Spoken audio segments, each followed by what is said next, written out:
Hi and welcome to Ask Wardee. I'm Wardee, a wife and mom of three and the lead teacher and founder of TraditionalCookingSchool.com. I'm also the author of The Complete Idiot's Guide to Fermenting Foods.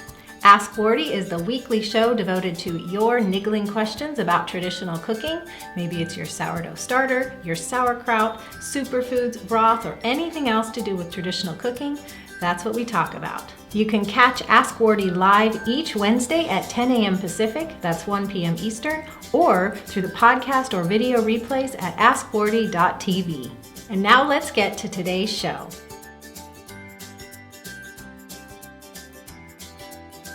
Hi and welcome everyone to Ask Wardee. This is episode 23. You will find links and more at the show notes if you're checking this out later at tradcookschool.com. It's right behind me there, /AW023. I want to give a warm welcome to those of you who are joining me live though today for this live broadcast on Periscope. I'm at Trad Cook School on the app, so if you have not yet joined us live, please consider doing so. But of course, if you're listening later, you're special too, and you know that you get access to this as well via iTunes or via askwardee.tv. Well, I'm so thrilled to be with you all today, and I have a great question from Melissa. Melissa, who actually can't be here right now, she's a member of Traditional Cooking School, but she already emailed and said she'd be listening in later. Well, she sent in a question that's near and dear to my heart because it has to do with sourdough baking. And she's asking about a linen couche cloth. So I'm going to launch right into Melissa's question. Now, if you're listening on iTunes and you want to see what I'm talking about, hop on over to tradcookschool.com/AW023 because I will have pictures, or you could look at the video to see this linen couche cloth that I'm talking about. Yes, K.M. Brooks, short sleeves, it's spring. We're experiencing some nice weather here. Okay, so Melissa says, "Hi Wardee, I have received a linen couche," which is wonderful. What a blessing. I was hoping you would go over how to care for one and tips for baking with it. Thank you, Melissa. Well, thank you for the question, Melissa. And I'm going to answer your questions, but I'm adding a question at the beginning of that to answer for anyone who doesn't know what a linen couche cloth is. I want to back up one step and answer the question, what is a linen couche? Well, I've been showing it to you. It's this really big piece of stiff and sturdy linen. It's quite big. It's not even, if you're watching the video, it's not even going to quite fit in the screen. So it can hold a lot of dough. Well, it's a proofing cloth, and I'm going to read you a quote from the San Francisco Baking Institute. This is a linen canvas for proofing bread. It's mainly used in France, but we're using it today. And it's called couche, which means layer, diaper, lay down, or as the verb, go to sleep. It's made of natural flax fibers, so it's 100% natural flax. You can see the thickness of it. There's no chemical colors or setting that's used. And it's made from this linen because this is the absolute best material for proofing bread. I'm continuing with their quote, but I'm adding a little bit of my own. Linen is very durable. You can see the stiffness and thickness here, but it's also flexible and light. You can see it's flexible and light. And this allows the folds that are needed for shaping loaves of bread. I'll show you a picture of that in just a moment. Shaped loaves of bread are placed in between the folds of linen to help the bread maintain its shape during proofing, reduces the amount of space needed in between the loaves, and it prevents the loaves from proofing into each other. We all hate that, right? Rising dough sticking together. Linen will absorb the excess moisture of the dough and minimize stickiness during proofing or overnight retarding, but will not dry it out, giving a nice thin crust. The fabric can last forever if scraped or brushed after every usage and then hung to dry before using again. If washing linen, it must be cold water and hung dry, because it might shrink. So, isn't that exciting? I just want to summarize that for you. So, this linen couche cloth is used for proofing dough. Proofing is another word for letting dough rest and rise. And this linen is ideal because it's durable, it's flexible, it's light, it absorbs excess moisture while minimizing stickiness of dough. It doesn't dry out your dough, so your dough ends up with a nice crust, but not a really thick, dry crust. And the dough doesn't get in the fibers of this and create a mess. Now, there are some precautions with that, but if you're using it the way it's meant to be used, you're not going to have a mess with this cloth like you would if you were just using a normal kitchen towel or, cotton or cheesecloth or something like that. The dough does not get in the fibers here and create a mess. Can you even see that? I mean, you can actually see the threads are pretty thick here, and it's like this woven kind of mesh.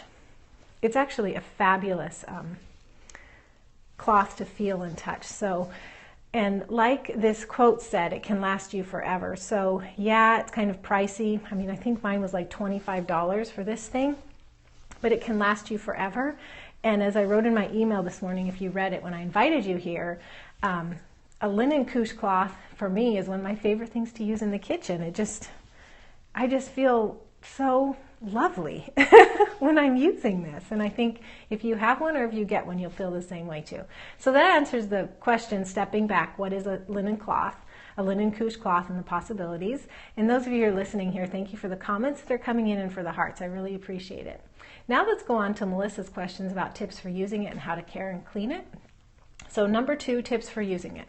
Well, I would say when you're working your dough, to make sure your dough is well floured, and or you flour your couche cloth before you put your dough in it. Now, as I said, it minimizes stickiness, but just adding that layer of flour will make it easy for your dough to come in and out of the cloth. And this is especially when using ancient grains, which, as you know, I'm a big fan of spelt and einkorn, and they tend to be stickier. So if you can do a well-floured dough or a well-floured couche, then when you put your dough in here, it's going to come in and out really easily. I have a picture for you, where is it, of how I use it for my no-knead einkorn. And basically what I'm doing is I'm lining the colander with half of the cloth and then putting the dough inside. If you can see on that picture, it's hard to capture, but the half of the cloth is lining the colander and then the dough is inside. And then you take the other half and you cover the colander, and that's where you proof this no-knead dough, the final rise, for 30 minutes. And one tip about doing this, which Melissa, I'm sure you know from our Einkorn Baking class, is that whenever you're doing an artisan free-form loaf, and you're putting it like in a lined colander like I just showed you, you put your dough in with all the seams up and the good side down, because then when it's done with the 30-minute proof and you tip it into the Dutch oven to bake, did you see what my hands just did? They tipped upside down. Well, what was under the good side is now on the top. And so you end up with a very pretty loaf in the Dutch oven. All the seams are underneath. So that's one kind of more advanced tip for positioning your dough inside it. Now, I do have another picture here, and this comes right off of Amazon, actually, because I read you that quote from San Francisco Baking Institute, and they were talking about folding the couche cloth and laying your loaves in between, and you can keep them pretty tight together, reduce the space, without them proofing into each other and, becoming together. And here's a picture of that. So you can see the cloth is flexible and light enough to fold up, and you can lay these baguette-style loaves in the folds, and it can proof and rise there. They're not going to touch or get all mashed together. They're going to develop a nice crust, and they're not going to stick to the cloth. It's just a beautiful, beautiful thing. It's a wonderful, wonderful tool. So those are my tips for using the linen couche cloth. If you don't have one, I highly recommend you getting one. I think it was Shelley, who is one of our traditional cooking school members, who said, it may be somebody else, so somebody set me straight, but I think it was Shelley. And she went down to the fabric store and she got some stiff and pretty natural linen, like a yard or two, and then serge the edges. So if you find a better price on linen cloth, you could make one yourself. It is possible that you won't find such a thick, natural weave at your fabric store, but it's possible you can find something close enough to do the job. So you might experiment with that if you don't have $25 to spend on a linen couche cloth. By the way, at tradcookschool.com/AW023, you will find a link to the couche cloth that I have. Or if you go to tradcookschool.com/tools, you can see all the tools and supplies we recommend for all our classes. And on the Einkorn Baking eCourse and eBook recommended resources page in particular, there's a link to this cloth as well. Once again, that's tradcookschool.com/tools. Okay, so now let's talk about care and cleaning. Oh, you know what? Oh, cool, in the comments. I don't know your name. You're saying my local primitive store has yards and yards for reasonable price of this fabric. Fantastic. So you may have a store in your area. Lisa's saying that. You may have a store in your area that gives you a pretty rough natural linen. And it has to be 100% flax. So we're not talking a linen blend that has polyester in it. It does have to be 100% linen. It has to be true linen from flax. So now let's talk about the care and cleaning. So as I gave you some examples before, you're actually putting bread dough in here. And bread dough can be wet and sticky, and when you remove it, you may have clumps of dough. Now, I told you it performs very well. It doesn't make a sticky mess of this fabric, but sometimes you can still have little bits of dough kind of on the surface of these fibers. You also have lots of flour.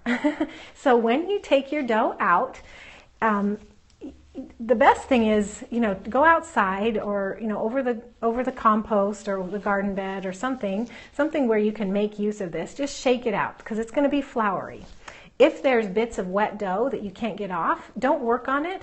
Hang this to dry somewhere, in your house where it's not in the way, where you're not going to forget about it. In a couple hours, come back and the bits of dough are going to be dried and you can just flake them off with your fingers. And that's really all you have to do to keep it clean is dust off the flour and flake off dry bits of dough. And you should actually never have to clean this, ever, just by that kind of maintenance. And when it's clean, then you fold it up and you put it in your linen cupboard. Now, I do want to say that when you put it in your linen cupboard, it can look an awful lot like a rough towel, right? So be sure to tell your family members that this is not a hand towel or cleaning towel or anything like that. This is your linen couche cloth for proofing bread dough, and that's the only purpose you want to reserve it for. So please don't use it as a towel. My family all knows that this is mine. And unless they want to bake bread with me, they're not using it. Now, I said you should never have to clean it really, but if you do ever need to clean it, cold water, hang to dry. You don't want it to shrink, so you can clean it if you have to. And I am all floury now because it's been in my lap kind of brushing off flour. So that's what I wanted to go over. That is what a linen couche proofing cloth is, tips for using it, and care and cleaning. If you want to see or have access to my no-knead einkorn sourdough recipe, the one that's pictured here, you can pick that up at tradcookschool.com/freebread. Just put in your name and email and I'll reply with the recipe. The other thing is if you don't know about sourdough, this is a sourdough recipe, and if you need a sourdough starter, I have free instructions for you at tradcookschool.com/free starter. And once again, the link to the cloth that I have will be at tradcookschool.com/AW023 or at tradcookschool.com/tools and go to the Einkorn Baking resources page. Any questions? Or maybe we could take a poll here. Put a thumbs up if you have a linen couche cloth. I'd love to hear. So who here has a linen couche cloth? Yes, Lori says, great. So happy to hear that. Oh, and I saw, while you guys are doing that, I did see in the comments about how many yards. This is 1 yard. It's about 3 feet long. That'll do you, 3 feet. Murphy is saying, yes, great. I missed a thumbs up. We've got an on my wish list. Yes, add it to your wish list. Tell everybody that's what you want for Christmas or birthday. Not yet, but now on my wish list. Yes, says Ruth Irene, have not used it yet. Well, Ruth, I hope this is the week that you do. We're getting some more on my wish list. We've got a just bought it. Yay. Glad to hear that. You guys are going to love this. I think you're just going to love it. Will it work in a proofing basket, says Lori. You don't really need it in a proofing basket. So, but I suppose it could if you could line it just like you do a colander. I have some of those Banneton baskets, and I don't use the cloth when I use those. I flour the Banneton basket and just put the dough right in that. Okay, great. Well, I'm going to wrap up here. Oh, Amy, where did you get your baskets? I got those on Amazon as well. You'll find links to those at tradcookschool.com/tools. Go to Einkorn Baking. Cover. Alice, when you, if you put this in a colander and put your loaf in it, then you just use the other half of it to cover. If you had 2 of these and you were laying out a bunch of baguettes, you could put another one on top if you had that many baguettes.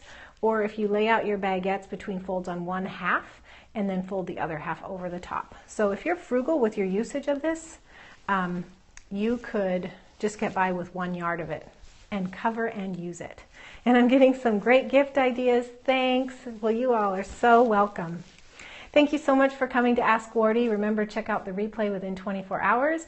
And if you have questions, Ask Wardee. Use that hashtag on Twitter to @TradCookSchool or email me, wardee@askwardee.tv. God bless you all. I'll see you again in a week. Bye-bye. Thanks so much for coming today. It's been fun. Here's what to do next. Ask Wardee wouldn't be possible without your questions, so please keep them coming. If you're on Twitter, you can tweet me.